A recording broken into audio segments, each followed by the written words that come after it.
Marie Sizun, bonjour. Bienvenue à la librairie Dialogue. Vous venez aujourd'hui nous présenter votre dernier ouvrage, paru aux éditions Arléa en janvier dernier, et intitulé Un léger déplacement. Alors dans ce roman, on retrouve votre écriture subtile et douce qui nous mène sur les traces d'Hélène, une Parisienne, soixantenaire, exilée à New York depuis 35 ans, et qui va revenir durant une semaine sur les lieux de son enfance et de son adolescence, et replonger dans un passé qu'elle avait soigneusement enterré. Alors tout d'abord, ce léger déplacement, qui constitue le titre du livre, quelle signification lui donnez-vous ? Mais évidemment, je me suis amusée un petit peu avec les mots. Léger déplacement, c'est naturellement le déplacement géographique de New York à Paris. Ce voyage qui devrait ne durer que 8 jours.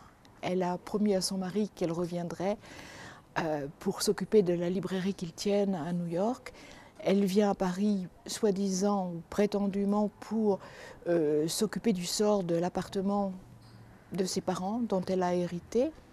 Et en fait, le léger déplacement sera peut-être plus profond que léger et plus grave que léger surtout. Il y a quelque chose qui ne va pas. Est-ce qu'elle va revenir à New York? Est-ce qu'elle ne va pas préférer rester à Paris?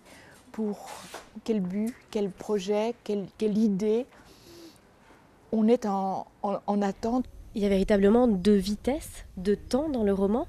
Celui du présent, un présent qui est un petit peu fané, bizarrement absent, et celui des souvenirs d'Hélène. Quels vont être les éléments déclencheurs de ce retour en arrière pour Hélène ?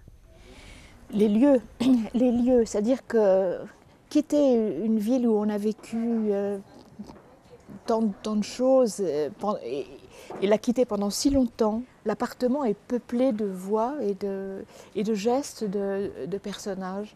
Et on s'aperçoit que tout cela a beaucoup plus de prix que son présent.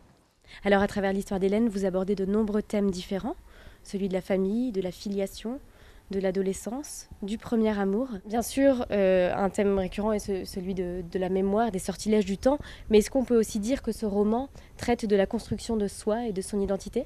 Oui, à travers la mémoire notamment, cette mémoire qui semblait émoussée chez Hélène parce que elle a mis réellement sous le boisseau son passé, elle a inconsciemment ou consciemment oublié, occulté certaines choses. Et quel que soit le passé, même les choses douloureuses, vues par le filtre de la mémoire, deviennent belles. Elle est très marquée par cette découverte, mais c'est un grand bonheur.